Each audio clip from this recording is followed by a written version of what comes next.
And hello there, and welcome back to the Tom Retro Chronicle, episode 33 of this second season of this podcast. And I am taping this on a very, very sunny and kind of somewhat warm um, Wednesday here in Fargo, North Dakota.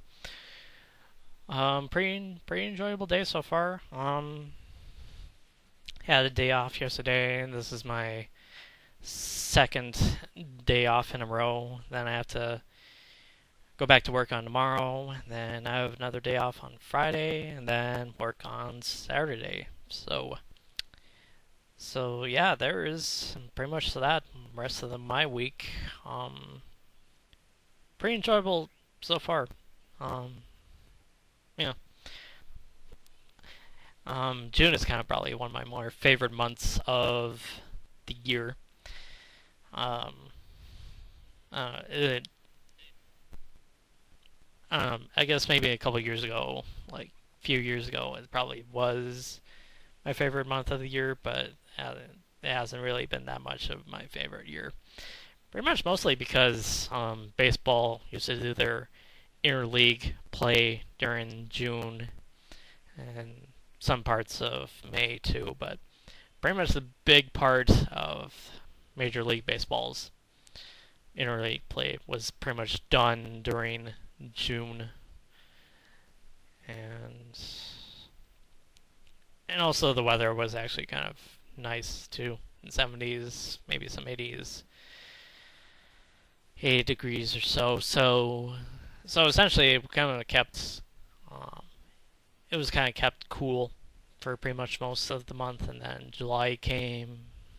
That's usually the hottest month of the year, pretty much where I live. Maybe August sometimes too, but pretty much usually it's July. That's usually the most warmest, or the warmest month of the year. But yeah, episode 33. Pretty much all I'm really gonna talk about this episode is pretty much my sort of revival with one of my childhood heroes, Spider-Man, and pretty much how I got from pretty much not really watching Spider-Man all that much to basically me reading the comics, watching some of the TV shows that happened during the past 40, 50 years or so. Then, if I probably have time, probably talk about the Red Sox, how they're doing, and my take on the death of Tony Gwynn. And that'll be pretty much probably the rest of that. Pretty much the rest of the episode will take up all that much. But on to the first thing that I really want to talk about. And pretty much when you think about 90s cartoon shows, pretty much you think of Disney with Goof Troop. I'm trying to think of some other ones, but when you think about Disney, usually you think about Goof Troop, Darkwing Duck, some of those other shows. Nickelodeon with Rugrats, Real Monsters, all those kind of shows, and then you have Cartoon Network with Dexter's Laboratory, Johnny Bravo, Ed, and Eddie. But I think one of the most underrated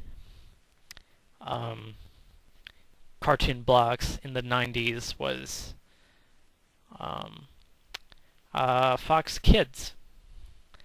For those who pretty much don't know, Fox Kids was kind of more of a weekday 3-hour block of featuring cartoons that were certainly not really Fox's own. Um, Certainly, Tiny Toon Adventures was one to name the few. Tom and Jerry Kids, but certainly um, Mighty Morphin Power Rangers was one of the biggest draws for Fox Kids during the 90s. But pretty much when you really think about it all that much, when you think about Fox Kids, you think of Spider-Man, the animated Spider-Man TV show that ran from 1994 to 1998. And that certainly had a sort of revival of the comic book hero, Spider-Man. And it pretty much got us 90s kids to really become addicted to him, to the hero Spider-Man. And pretty much, I was pretty much one of those kids. I mean, pretty much, I watched that show religiously, and pretty much a couple of years after the show ended in '98, you had the Sam Raimi trilogy with Tobey Maguire, Kirsten Dunst, James Franco. Just to name those few characters, that pretty much vaulted Spider-Man into the comic book hero that you pretty much hear about today. Pretty much, he's pretty much the best Marvel hero, in my opinion. But pretty much, I can feel that pretty much most of you will agree that Spider-Man is one of the greatest Marvel comics superheroes that has ever been created. Certainly you can say X-Men, Iron Man deserves that top spot, but essentially, to me, Spider-Man deserves that top spot. So, and pretty much after the third movie came out around 2007, pretty much somehow or another, my interest in Spider-Man kind of sort of I don't really want to say died, but essentially kind of I don't know what's the word, went into the back, went into like the dark corner of my brain, and pretty much it sat there for at least a good 7 years. For the reason why, I mean, I'm also a big Batman fan, and certainly the success of the Christopher Nolan movies pretty much catapulted Batman into my conscience, and pretty much it stayed there for a good while until pretty much right now. Probably about a couple months ago, I watched Spider-Man 3 on, I believe it was FX, the FX channel. It was kind of actually sparked my little interest in the movies, rewatching the movies, and pretty much I ordered the trilogy on Amazon, and pretty much once I got it, I watched the whole trilogy at least good 3-4 times. Actually, it might have been 2-3 times. I don't remember, but it was at least 2 to 4 times, and I actually enjoyed it. So pretty much, I enjoyed it much to the point where I wanted to watch the animated series during the 60s and then during the 90s. Um, Essentially, the 1960s Spider-Man series is kind of campy, to be honest. But essentially, most 1960s TV shows were kind of campy, but it was essentially pretty good for its time. So, um, and then pretty much I had gotten both the DC and Marvel comics apps for my phone and iPod, and pretty much once I got those, pretty much I decided to watch. Pretty much I decided to read up on those comics, and pretty much right now I'm pretty much heavily into the Amazing Spider-Man series that came out in the 1960s. Pretty much right now I'm into issue number 6 of the Amazing Spider-Man, and it's actually pretty good. I used to read not a whole lot of comics when I was a kid. Pretty much every once in a while I read like some sort of Archie. I used to read an Archie comic every once in a while back when I was a kid because my father used to collect them quite a bit, and then then I took a class in college about understanding comics, or I think that was like one of the books that we read. But trying to think, what was the class called? Understanding graphic novels, I think was what it was called. It was something about graphic novels, and pretty much one of the books that we read was Understanding Comics by shoot, I don't remember his name. I don't remember the author's name of it. Oh, Scott McCloud. Scott McCloud. How could I ever forget that? Forever forget that. But and then pretty much after that, a couple of years later, pretty much here I am reading Spider-Man comics, and certainly other comics as well, like the DC comics, like Batman, Superman, and all that good stuff. So, yeah, so that pretty much is how I kind of got into my Spider-Man revival, and it was actually kind of cool. It was actually kind of cool to actually revisit some of my one of my childhood heroes and stuff. So it was actually pretty cool.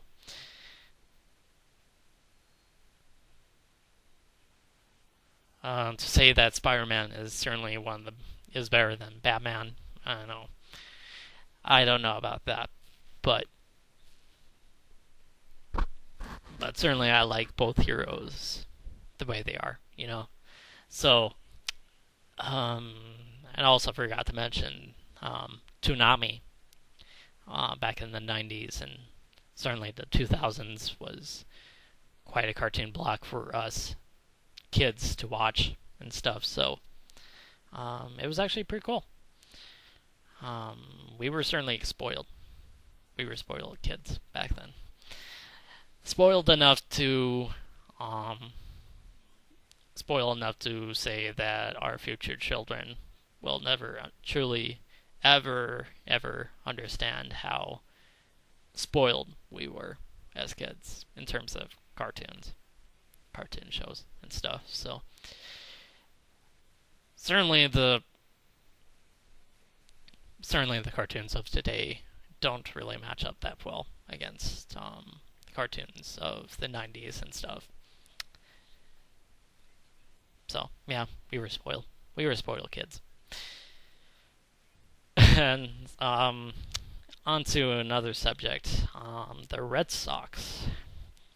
The Red Sox. Pretty much the last time I really did talk about the Red Sox, we were pretty much in first place. We were looking at a spot.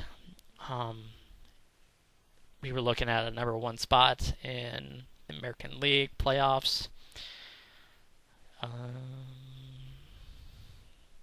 We were pretty much high at that point, and then that October, pretty much we would win the World Series against the St. Louis Cardinals in 6 games.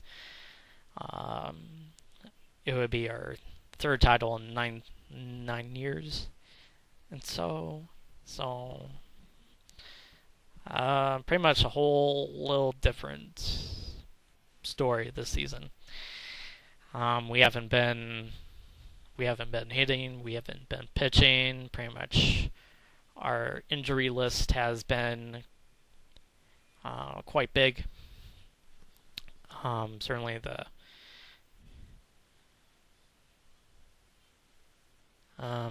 the injury part has been pretty much a big doozy for us, and pretty much has gotten to the point where we are about 4 games under 500, which isn't certainly great, but not certainly bad either. But could we be doing better as a whole? I guess we would. But today we swept the Minnesota Twins. Monday's game was a Red Sox win 1-0. Then yesterday's game was a 2-1 victory, and then a game that happened just about that ended about good couple hours ago, with a score of 2-1 against the Twins. So pretty much scoring 5 runs in 3 games isn't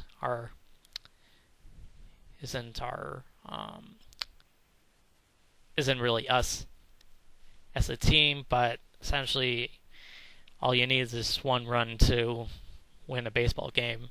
And so essentially once we get healthy, once we hit our stride, we can certainly make a run at the playoffs again. Something that we haven't done for at least a good, not since 2008 and 2009 that we made consecutive playoffs. We have a tough road ahead of us. Our own division is pretty tough. Pretty much the Blue Jays are up front, and then you have the Yankees are in second, and then Baltimore on third. Then we are about a good 3.5 games behind Baltimore, and then the Rays are pretty much in last place with 28 wins and 45 losses. Certainly the Rays were probably one of the closest teams to being called the division winner and making a playoff appearance. And certainly that kind of stuff. So a little bit of a disappointing season for the Rays too.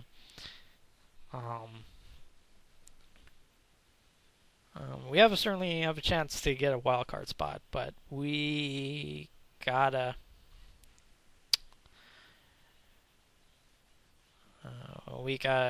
do something. We gotta do something pretty quickly here.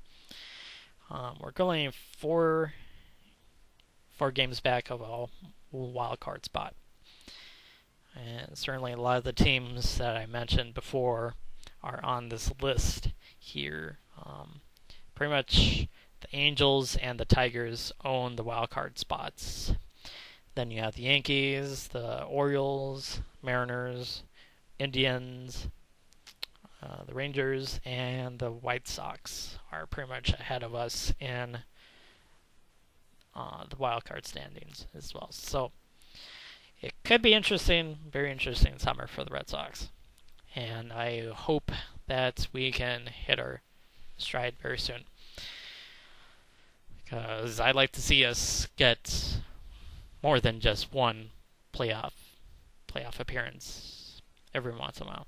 I like to see us get consecutive ones as well. So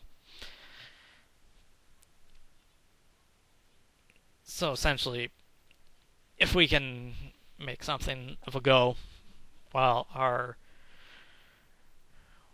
teammates pretty much are sitting in a injury block, then we have a serious chance to make a playoffs. I'm not counting us out as of yet.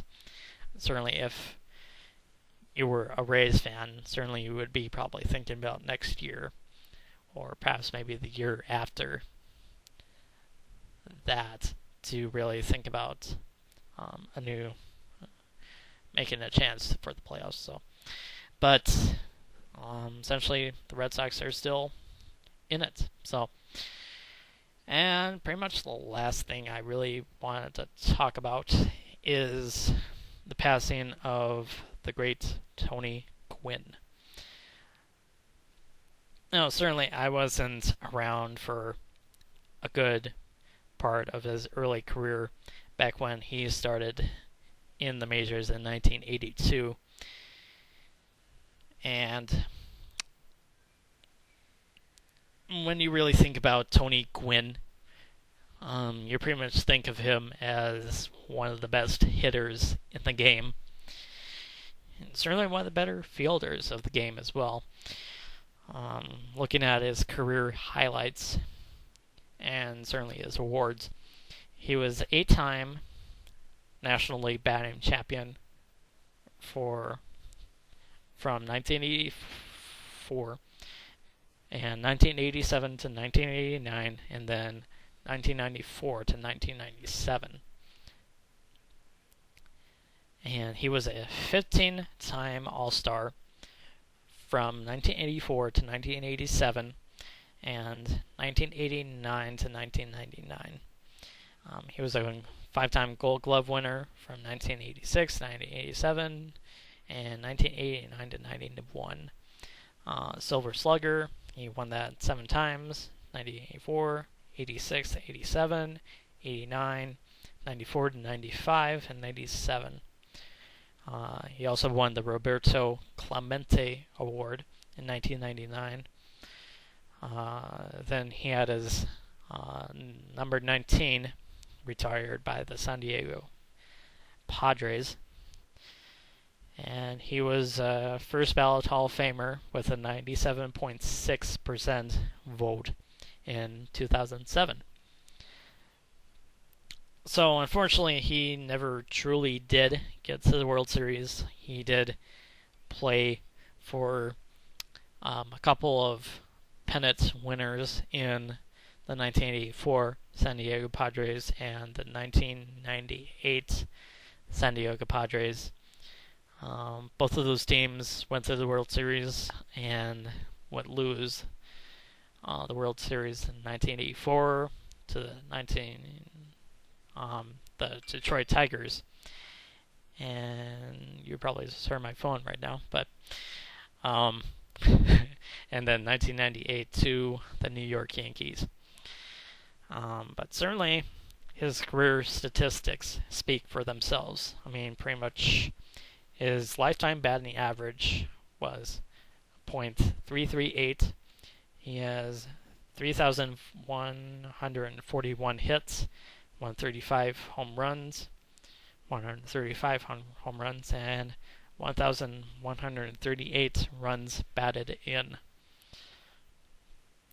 So, essentially, he was a great baseball player. He was very humble.